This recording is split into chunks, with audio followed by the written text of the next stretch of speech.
been paid,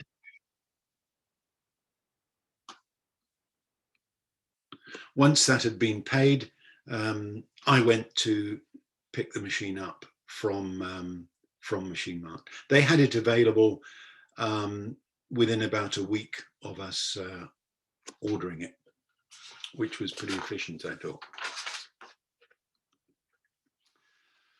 When the pump was delivered, it was clear that there were some industry standard and more durable accessories that we needed. And once again, the Environment Agency stepped up, and their operations team was superb in providing us, for example, with a stainless steel hose and filter, that's that thing there, fitted at the end of the pipes.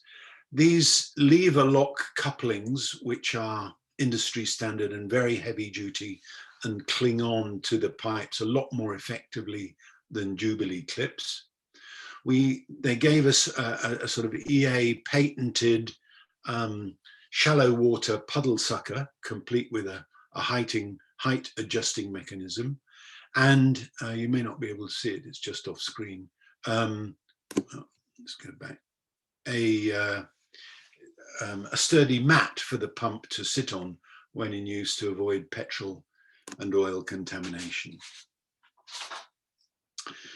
So next came a training session with the flood wardens and the use of the pump. I put together that one-page operation manual that you can see. Again, the Environment Agency were stars and came along for a morning in Lympstone for some training of the flood wardens, so that at the very least, all of our flood wardens can now carry out pre-operation inspection of the pump, set it up, connect the suction and discharge hoses, prime it, start it, run it, and stop it. So at the sharp end, what actually happens is that, by the way, we've used the pump about 4 or 5 times since we've had it the last 18 months or so. A flood incident is reported. One of the 2 lead flood wardens make the call to operate the pump. The pump is then loaded onto our Go Anywhere Series 1 Land Rover, which fortunately, it's in the right-hand picture there, fortunately is owned by one of our team, and frankly, we couldn't do without it. And then a team of 3 or 4 meet on site, set up the pump and start it working.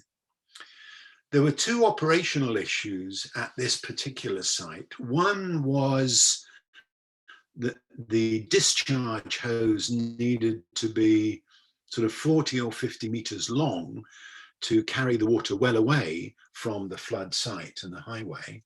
The other issue was that there was lots of small stones and leaves and debris on the road, which clogged up the hose filter on a fairly regular basis. And we had to stop and clean that fairly often. That pool took about 2 hours to pump out. Storage and maintenance, ongoing costs. Secure storage is important. The pump is kept under a lock and key.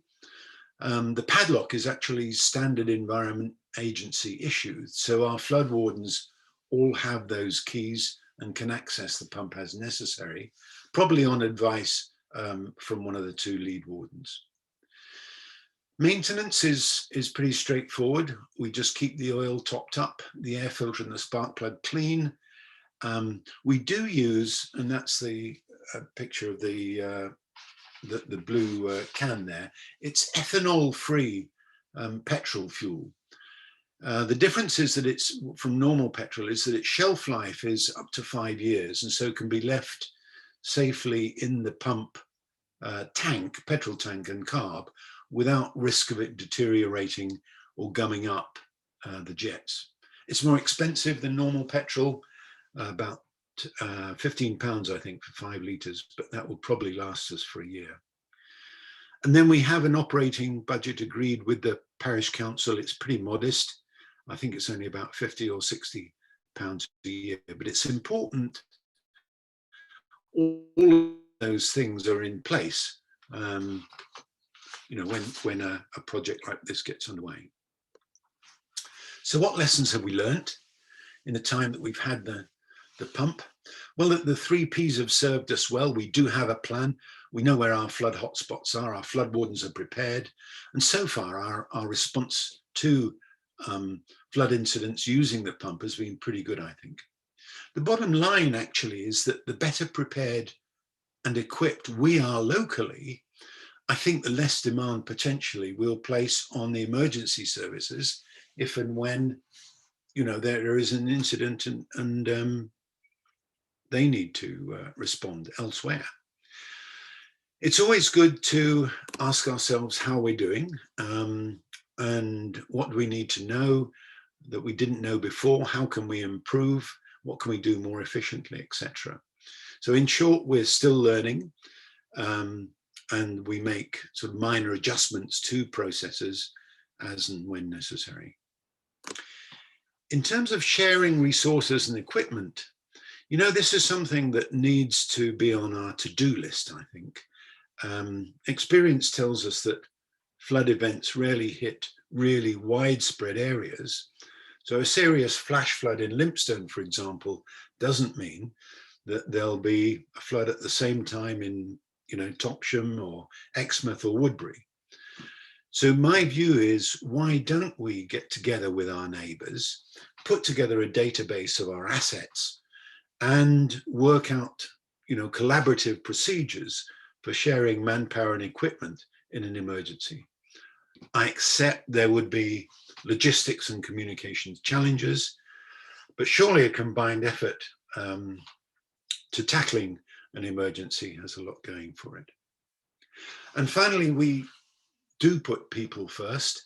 It's important that we stay connected and communicate with the community, the Lympstone community. We constantly update them on what's going on.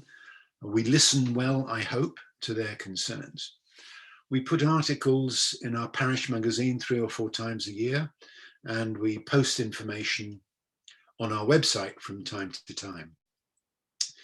Later on this year, or possibly early next year, we'll be holding a drop-in event in the village hall to update our community on our longer-term plans. And I think I've just about had my time. So, Louise, I'll hand back to you. Thank you so much, Phil, for sharing your experiences in Lympstone. Really great to see a community that has applied for the fund and that it's been really, really beneficial and had a really positive impact. I can see that there's been a few questions, but what I'm going to do is just go through my really quite short presentation first, and then we can open up to have a general chat. So let me just get my screen shared. And I hope you can all see that now. So I'm just going to go through a few slides with you all around the Devon Emergency Resilience Fund. So this is the fund that Lympstone has received to buy various bits of kit, including the pump. So I'm the project manager for the Devon Community Resilience Forum, and I administer this fund. So as an overview, the fund, it's funded by Devon County Council, and we administer it at Devon Communities Together, and it's for constituted groups within Devon working to produce a community emergency plan. Pretty much always this is a town or parish council, but we do have some groups where the emergency planning group isn't overseen by the town or parish council, and there has been one example where a group like that has applied to the fund, but they just put in place an arrangement with the parish council that the parish council would still hold the fund for those activities. There's no closing date for this fund, it's just a rolling application, and there's a simple, really, really simple, in terms of funding application forms, this is very straightforward. It's available on our website, and I put the URL there, but it's probably quite long to jot down. And the easiest way to reach it is just go to the Devon Communities Together webpage, the Resilience Forum tab, which is under projects, or you could just Google the Devon Community Resilience Forum and it comes up. And then there is a link on the first page for grant funding.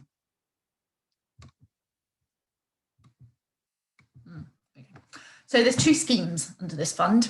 The first scheme, Scheme 1, is a small amount of money, up to £250.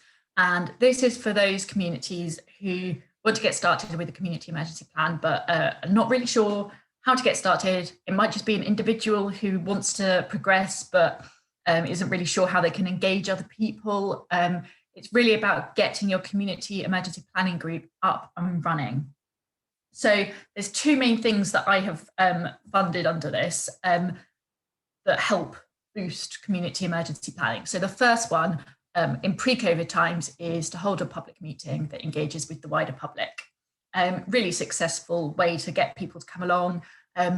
We are often happy and available to support such meetings, so we can come along and we can talk to the community about the support that we give to community emergency planning. Often the Environment Agency are able to support these meetings too. We can also produce a leaflet to go to the community with the same aim, or fund you to produce the leaflet. We can't produce the leaflet for you. So this is another thing that actually quite a few communities have done throughout the pandemic as a way to sort of engage with the community. And we have a home emergency plan on our resources section. And the home emergency plan has proven a really useful tool to engage more people in the community.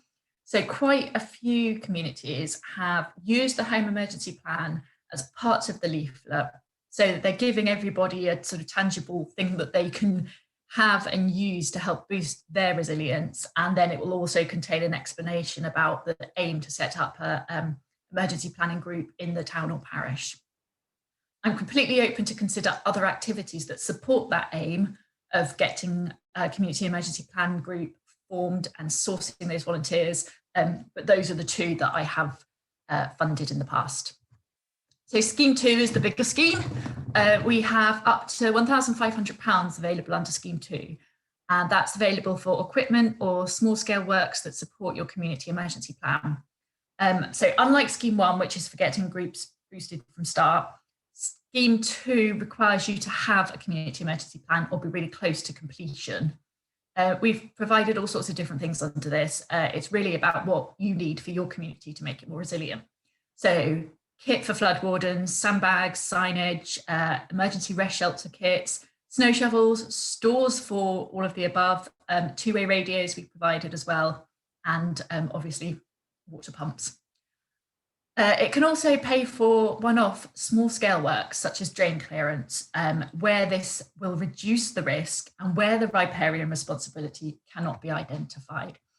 So there's often, occasionally there'll be a drain that causes flooding, but nobody was really sure who owns it.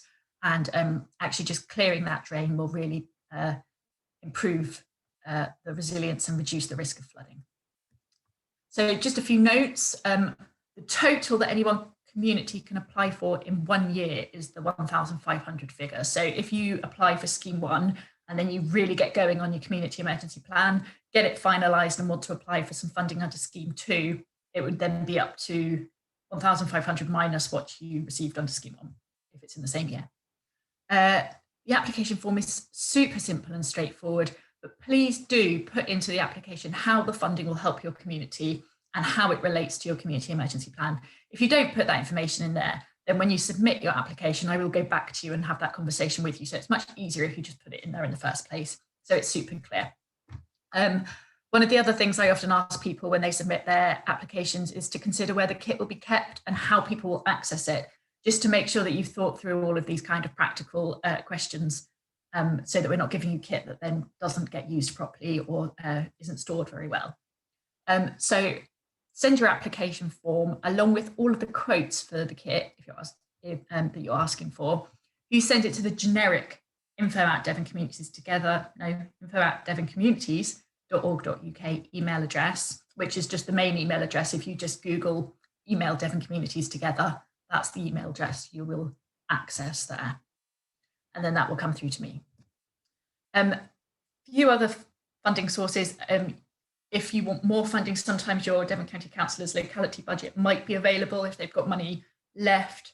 And then there's just a couple of websites there, GrantNav and Funding Central, which for other different funding things, they can be quite good funding search databases there. So that's the end of my very quick presentation there.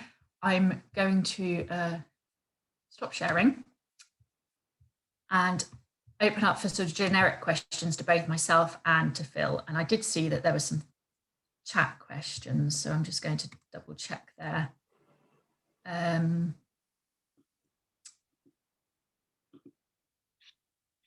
Okay, so I saw Judith did ask about how you first get told there's a flood, and I know Kate has answered that with a link there for the flood warning information service.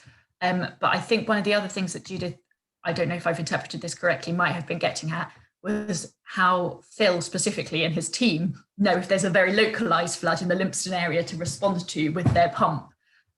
So Phil, I wonder whether you can just respond to that question. I'm sorry, I lost you there for a second.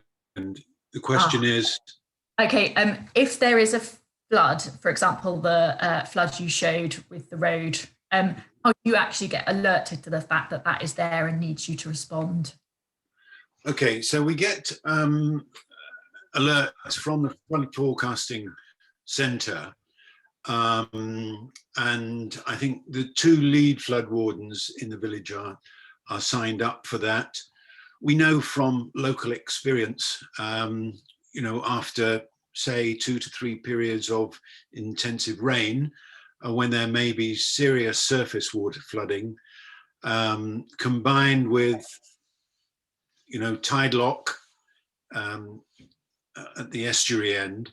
So I think we rely more on local experience and knowledge from the Flood Forecasting Centre to be on standby. And then there's no substitute really for getting out and about on foot, in the car, on bicycles, and making sure that you know, we are prepared when we need to be. Thank you, Phil. Did that answer, Judith? Thank you. I can see also Ruth has just put a question in the chat asking about having a community emergency plan but didn't really get out into the community due to the pandemic, and can they still apply for the leaflet under Scheme 1? So Scheme 1 is for getting your community emergency plan off the ground. However, if your community emergency plan is out of date, needs a boost, if you don't have volunteers, and you really need to go out and source some volunteers, get some people engaged to really bring your community emergency plan much more up to date and useful, then by all means have a chat with me maybe first so that we can understand the context, and I would be very happy to receive an application from you, and I'm sure we can discuss that further. Are there any further questions around? I think I can see everybody's. No, I do still have 2 pages, but if anybody wants to ask anything further. Pete? Yes, thank you. And thank you, Phil, for your clear presentation. As I have asked this morning for some support to get a flood resilience voluntary team together in Gelmton, I assume, Louise, that we could apply for Scheme 1 to organize a public meeting to do that. Absolutely. Which maybe Martin and Kate would, you know, come down and see us all and try to get a flood resilience team to set up. Definitely, yeah.